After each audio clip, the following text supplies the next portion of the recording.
हमने वो तो आप है लोगों ही। से तो कभी नहीं कहा कि डांस ना करो। आप नहीं, हमसे मैं क्यों मैं कहेंगे? ये समझना चाह रहा हूं कि आपको इस्लाम के इस हुक्म में क्या इंटरेस्ट है। असल इंटरेस्ट इसमें होना चाहिए कि खुदा एक है, कि एक से ज्यादा है, अनेक है। असल तो इंटरेस्ट नहीं इसमें होना वो चाहिए। फिलोसफी नहीं, वो फिलोसफी तो आप प्रूव कर ही देते हो। वो तो आपकी मैंने इतनी वीडियो देख ली। वो तो आप मेरे को, आप डिबेटर हो। आप तो मतलब हम तो कोई इतने ना।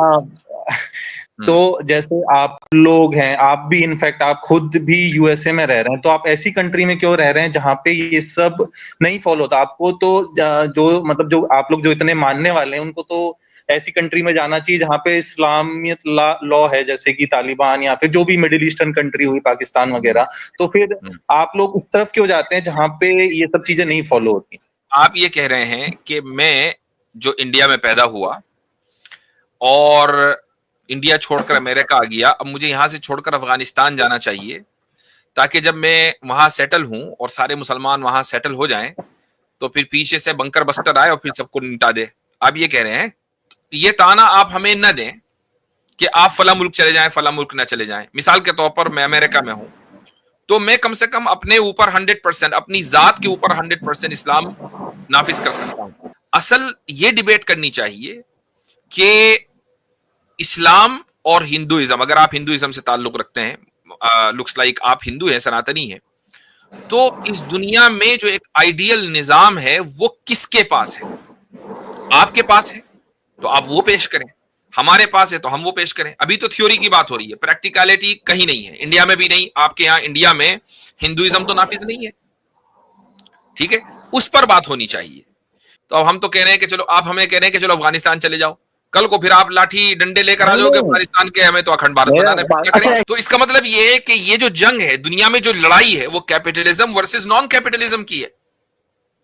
लेकिन चूंकि इस्लाम कैपिटलिज्म के खिलाफ एक मजबूत केस रखता है, तो जहां जहां मुसलमान हैं या इस्लामिक गवर्नमेंट कायम होना चाहती है, वहां वहां ये मसले खड़े कर देते हैं। हाँ, अभी मेरा एक डाउट था। बोलिए। हाँ, मेरा एक डाउट था। ये जैसे इस्लाम में क्या ये पेंटिंग्स, म्यूजिक और ब्याज, ये सब चीजें हराम है या क्या है? मतलब कई कई नो, स्कॉलर ऐसा। आपको आपको इससे क्या फर्क पड़ता है? ये तो नहीं, जस्ट मुसलमानों के लिए है ना, गैर मुस्लिमों के लिए तो कोई मसला ही नहीं है। आपको पेंटिंग करनी है पेंटिंग करें, म्यूजिक सुननी म्यूजिक सुनिए, डांस करना है डांस करें। वो हमने तो आप है लोगों से ही। तो कभी नहीं कहा कि डांस ना करो। आप नहीं, हमसे क्यों मैं कहेंगे? ये समझना चाह रहा हूं कि आपको इस्लाम के इस हुक्म में क्या इंटरेस्ट है। असल इंटरेस्ट इसमें होना चाहिए कि खुदा एक है, कि एक से ज्यादा है, अनेक है। असल तो इंटरेस्ट नहीं इसमें होना वो चाहिए। फिलोसफी नहीं, वो फिलोसफी तो आप प्रूव कर ही देते हो। वो तो आपकी मैंने इतनी वीडियो देख ली। वो तो आप मेरे को, आप डिबेटर हो। आप तो मतलब हम तो कोई इतने ना। हम इतने तैयारी के साथ तो आते नहीं है। हम तो नॉर्मल बंदे हैं। ऐसे आपकी वीडियो सामने आ जाती है तो क्यूरोसिटी में आ गए। तो हाँ, वो तो वो ठीक है, ऑब्वियसली वो अच्छी फिलोसफी बात में है, तो आप हम। आ गए। लेकिन ये बात अहम है। देखें, बात उसूली हमेशा करनी चाहिए। मसलन मसलन आप इंडिया से ताल्लुक रखते हैं और आप अमेरिका के एक स्टेट की, एक काउंटी के किसी रूल के बारे में डिबेट करने लगे अमेरिका के प्रेसिडेंट से, तो वो कहेगा भाई तुम्हारा इससे क्या लेना देना, तुम तो यूएस सिटीजन भी नहीं हो, this rule doesn't apply to you. तो कहने का मकसद ये है कि अगर कोई चीज आपको से रिलेटेड है, मसलन हमारी जो दीन की दावत है वो आपसे रिलेटेड है, हम सारी दुनिया के बारे में ये कहते हैं कि वो ईमान लाए, सारी दुनिया के बारे में हम ये कहते हैं, हम ये हमारी ख्वाहिश है कि वो इस्लाम का कलमा पढ़े, हमारी ख्वाहिश है, थोप नहीं रहे। तो अगर वो इस्लाम का कलमा पढ़ लेगा तो हम उसको बताएंगे कि ये हलाल है, ये हराम है। अभी हम आपको क्यों बताएं कि आप ये खा सकते हैं, ये नहीं खा सकते, क्योंकि it doesn't, it's not applicable to you. नहीं, आप लोगों को जब आप ये दावा जो भी देते हैं, तो उसमें अगर आप किसी को बोलेंगे तो ये बड़ा अजीब सा नहीं लगेगा? क्योंकि आज के मॉडर्न वर्ल्ड में अगर आप ये बोलेंगे कि ये तीन चीजें या जो भी है हराम है, तो इसका पीछे लॉजिक क्या है? और उससे अब फिलोसफिकल तो आप ऑब्वियसली इसको प्रूव कर ही देंगे। प्रैक्टिकली मैं आपको पूछना चाहता हूँ कि अगर ये सब चीजें जायज नहीं है या फिर ये सही नहीं है, तो जैसे आप लोग हैं, आप भी इनफैक्ट आप खुद भी यूएसए में रह रहे हैं, तो आप ऐसी कंट्री में क्यों रह रहे हैं जहाँ पे ये सब नहीं फॉलो होता? आपको तो जो मतलब जो आप लोग जो इतने मानने वाले हैं, उनको तो ऐसी कंट्री में जाना चाहिए जहाँ पे इस्लामियत लॉ है, जैसे कि तालिबान या फिर जो भी मिडिल ईस्टर्न कंट्री हुई, पाकिस्तान वगैरह।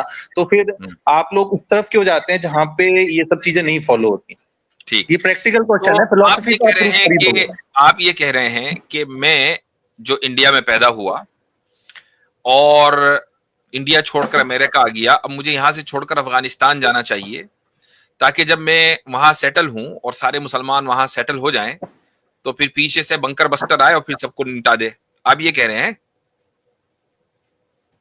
आपको सारे नियम अगर फॉलो करने हैं, आप इतने अपने ईमान पे पक्के मुझे हैं, एक बात तो बताएं कि इस दुनिया ने क्या कोई ऐसा मुल्क मुसलमानों के लिए छोड़ा है जो उनकी अपनी लैंड है सदियों से, कि जहां वो अपने कानून को फॉलो कर सकें आजादी के साथ?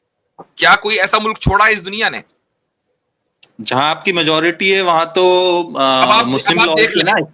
नहीं, अब आप देख लीजिए कि जो जंग चल रही है हालिया, भाई ईरान ने किसी के ऊपर हमला नहीं किया, कहीं गया नहीं, उस पर हमला हुआ है ना। शुरू एग्रेसर कौन है?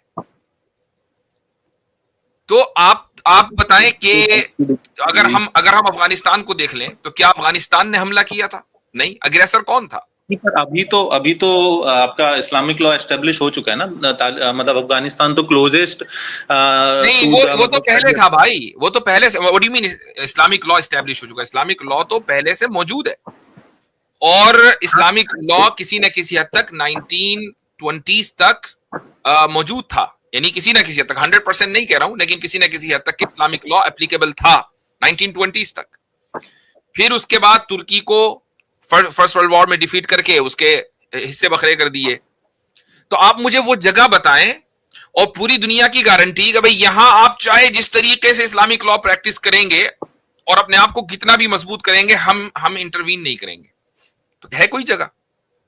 नहीं, ये तो देखिए, आप कितना भी अच्छे से किसी भी लॉ को फॉलो करें, मतलब आप परफेक्ट तो किसी भी चीज में, लेकिन आप नियरेस्ट टू आपके जो शरीयत है वो आप इन्हीं कंट्रीज में रहेंगे ना।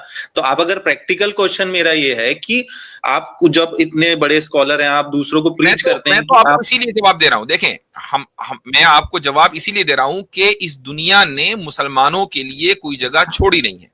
अच्छा, और ये नारा लगाना आप छोड़ दें मुसलमानों के ताल्लुक से कि आप पाकिस्तान जाएं, क्योंकि हाँ, पाकिस्तान ये के अलावा भी बहुत कंट्री है।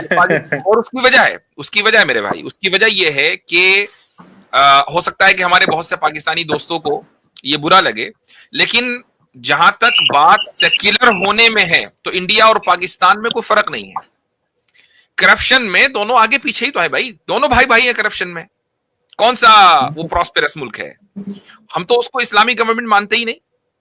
यानी मैं ये मान के चलता हूं कि जो मुस्लिम पर्सनल लॉ के तहत जो लिबर्टी, लीगल लिबर्टी मुसलमानों को इंडिया में है, वो पाकिस्तान में नहीं है। मेरी इस पर रिसर्च है जनरल अय्यूब के जमाने से। तो फिर मुसलमान इंडिया के पाकिस्तान क्यों जाए, और आपके कहने से क्यों जाए? नहीं, मेरे कहने से नहीं, ये तो आप खुद कह रहे हैं कि जो लॉ आपका तो मेरे कहने का मकसद ये है कि दुनिया में कोई जगह आप लोगों ने छोड़ी ऐसी नहीं कि जहां 100% इस्लाम को इंप्लीमेंट किया जा सके। कहीं तीतर कहीं बुटेर वाला मामला है हर जगह। पर तो आप ये 100% ताना 90% तो नहीं होगा। ये ताना आप हमें न दें कि आप फला मुल्क चले जाएं, फला मुल्क न चले जाएं। मिसाल के तौर पर मैं अमेरिका में हूं, तो मैं कम से कम अपने ऊपर 100%, अपनी जात के ऊपर 100% इस्लाम नाफिज कर सकता हूं। हाँ, मैं मुआशरे में नहीं कर सकता, मैं गवर्नमेंट में नहीं कर सकता हूं, लेकिन अपनी जात के ऊपर कर सकता हूं, अपने दोस्तों, अपनी फैमिली के ऊपर कर सकता हूं। ये इतनी लिबर्टी आपको ये मुल्क देता है, ये दूसरे मुल्क देते हैं। सिर्फ इस मुल्क की कोई खुसूसियत नहीं है, इंडिया में भी ये है। प्रैक्टिकली है, सॉरी लीगली है, प्रैक्टिकली आजकल वहां भी नहीं हो रहा है। तो ये जो मेरे भाई XYZ साहब, आप जो है ना, ये डिबेट अब हो गई बहुत पुरानी। असल ये डिबेट करनी चाहिए कि इस्लाम और हिंदुइज्म, अगर आप हिंदुइज्म से ताल्लुक रखते हैं, लुक्स लाइक आप हिंदू हैं, सनातनी हैं, तो इस दुनिया में जो एक आइडियल निजाम है वो किसके पास है? आपके पास है तो आप वो पेश करें, हमारे पास है तो हम वो पेश करें। अभी तो थ्योरी की बात हो रही है, प्रैक्टिकलिटी कहीं नहीं है, इंडिया में भी नहीं। आपके यहां इंडिया में हिंदुइज्म तो नाफिज नहीं है, ठीक है? उस पर बात होनी चाहिए। जब ये दुनिया के सामने आ जाएगा कि इस निजाम की खूबसूरती ये है, उस निजाम की खूबसूरती ये है, तो लेट द वर्ल्ड डिसाइड कि कौन सा निजाम चलेगा। फेयर बात है ना, ये फेयर ग्राउंड है। नहीं तो वो कैसे, आप परफेक्ट तो आप कैसे प्रूव करोगे? आप फिलोसॉफिकली प्रूव कर देते हो लेकिन प्रैक्टिकली तो आप नहीं प्रूव कर तो पा रहे ये ना। क्या बात हुई भाई? अगर हम थियोरेटिकली कोई चीज प्रूव कर देंगे तो इसका मतलब ये है कि वो कम से कम प्रैक्टिकली प्रूव हो सकती है, अगर सामने वाला अपने हथियार ना उठाए। अगर आप हथियार उठा लेंगे थियोरेटिकली प्रूव होने के बावजूद, तो इसका मतलब ये है कि आप यानी दलील के एतबार से बैंकरप्ट हैं। ठीक है, मैं एक एक दलील, आप एक मेरा मतलब मैं दलील इसी देता हूँ। आप ये जनरली आप लोग यही कहते हैं कि भाई हमारा मतलब थ्योरेटिकली हम परफेक्ट हैं, कोई फॉलो नहीं करता, इसलिए ये सब दिक्कतें हैं, जो भी कई सारे जो इंजाम लगते हैं। तो आप मुझे एक चीज बताइए कि अगर मेरी जैसे एक्सीडेंट होता है कार का, तो अगर मैं एक्सीडेंट करता हूं तो आप कहेंगे मैं खराब ड्राइवर हूं। लेकिन मान लो एक बीएमडब्ल्यू कार है, उसके 10 में से 9 एक्सीडेंट बीएमडब्ल्यू कार की हो रहे हैं, तो आप तब तो बीएमडब्ल्यू कार कहेगी ना मेरी कार में प्रॉब्लम है, ड्राइवर में प्रॉब्लम नहीं है। तो आपका हमेशा यही आर्गुमेंट रहता है कि भाई ड्राइवर में प्रॉब्लम है, ड्राइवर, हमारी कार एकदम परफेक्ट है।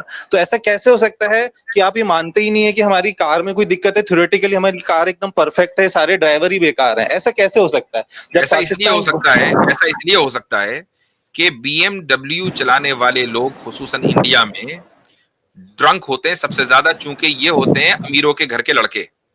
इनको फ्राइडे नाइट और सैटरडे नाइट में होती है पब, इनको पब में जाना होता है, ड्रिंक करके आते हैं और उसके बाद फिर ये रोड रेस करते हैं, इसलिए इतने हादसे होते हैं। तो इसमें बीएमडब्ल्यू गाड़ी की खता नहीं है भाई, इसमें खता ड्राइवर की है। चाहे नहीं तो 9 में हर जगह चाहे के 10 में से 10 एक्सीडेंट हो और चाहे 10 में से 9 हो। एक आम आदमी जो टोयोटा चला रहा है, या टोयोटा भी महंगी है, एक आम आदमी जो अल्टो चला रहा है ना, वो पब में नहीं जाता है, वो अपनी फैमिली को लेकर निकल रहा है, वो ड्राइव केयरफुली करेगा। लेकिन इससे ना तो अल्टो बेहतर हो गई और ना बीएमडब्ल्यू खराब हो गई।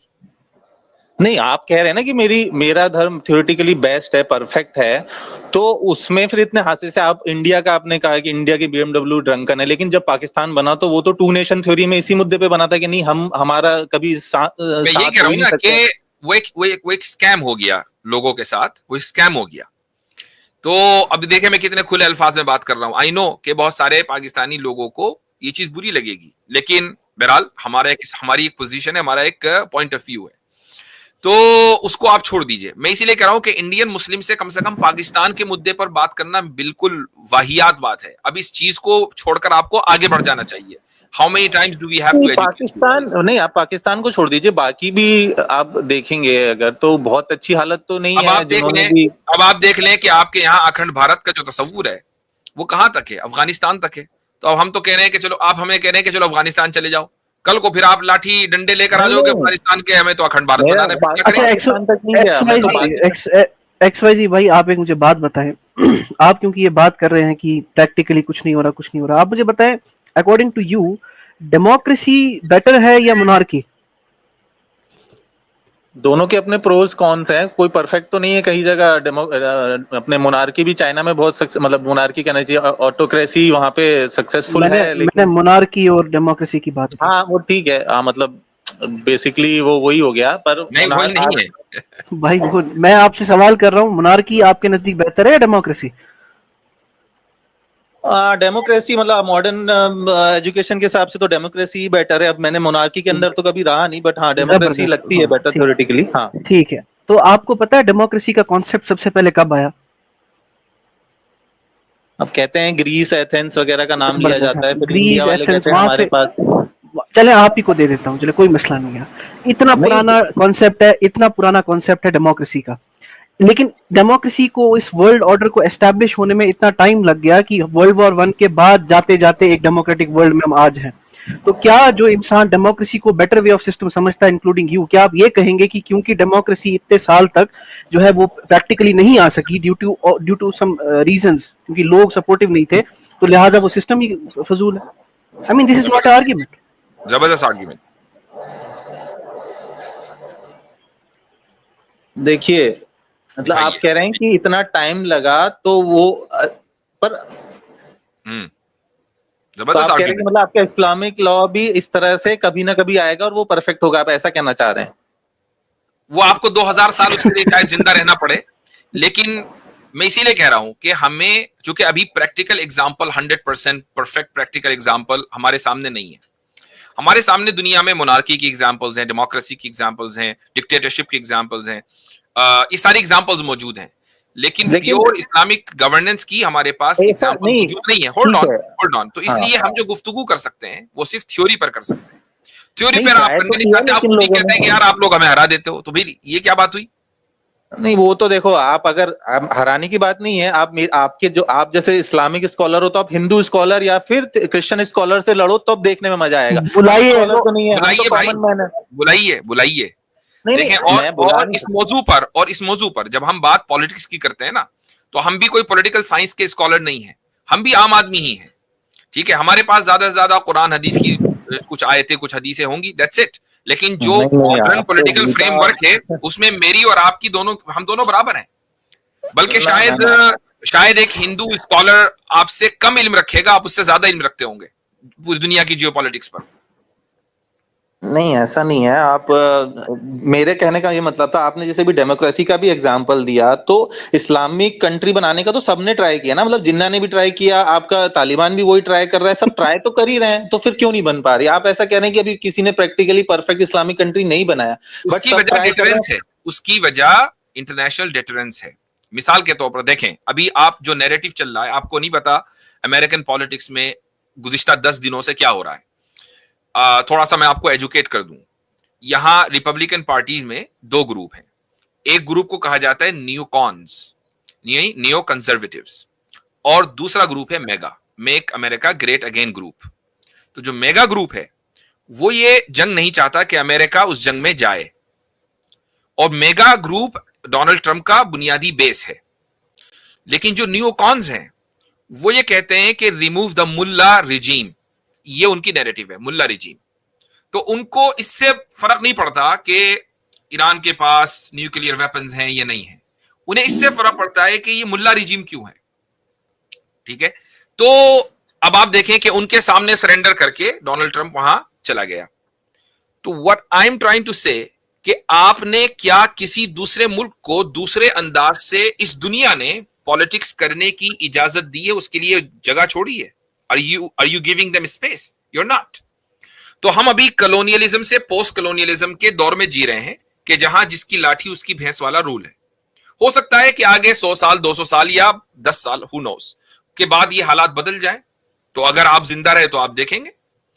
तो ये पॉइंट है, असल इस पर बात होनी चाहिए। अब हमारे पास सिर्फ थ्योरी ही है पेश करने के लिए। नहीं, इसमें आपने ठीक है, आपने जो कहा, अगर आपने कहा इस पे बात करना है, तो मैं ये कहना चाहूंगा इस पे कि आपने फिर कहा कि हम विक्टिम है, हमें कोई रिजीम नहीं बनाते, पर ऐसा क्यों है कि इस्लामिक लोग ही हमेशा विक्टिम है? इजराइल, मतलब इजराइल, ईरान में देख लो, या फिर चाइना का भी कोई प्रोविंस है, जबकि पाकिस्तान के साथ इतने अच्छे रिश्ते हैं, तो भी वो कौन से मुस्लिम, उइगर मुस्लिम्स कहते हैं, वो फिर म्यांमार में भी रोहिंग्यास थे। उसकी वजह है भाई, उसकी दो वजह है। पहली वजह यह है कि जिस दरख्त पर फल है बच्चे पत्थर उसी पे मारते हैं। ठीक है, पहली वजह तो यह है। और दूसरी वजह यह है कि ये दुनिया कैपिटलिस्ट चलाते हैं। आपको मालूम होना चाहिए कि इस दुनिया में हुकूमतें बदलती हैं कैपिटलिस्ट की इजाजत से। अगर मान लीजिए डोनाल्ड ट्रंप को जबरदस्त फंडिंग न की होती इलॉन मस्क ने, तो शायद वो नतीजा ना निकलता जो अभी निकला है। या इसी तरीके से अडानी और अंबानी का अगर हाथ ना होता तो शायद वो नतीजा ना निकलता जो 2024 में निकला या उससे पहले निकला। तो इस मुल्क में, हर मुल्क में यही है, जो कैपिटलिस्ट हैं वो इस दुनिया को चलाते हैं। पॉलिटिक्स को भी वही उसके भी मूवर्स एंड शेकर्स वही हैं, और कंपनियां भी उन्हीं की हैं। अब जब एक निजाम उसके खिलाफ खड़ा होता है जो कैपिटलिज्म को चैलेंज करता है, तो कैपिटलिस्ट कभी नहीं चाहते कि वो निजाम प्रॉस्पेरस हो जाए और दुनिया को अल्टरनेट मिल जाए।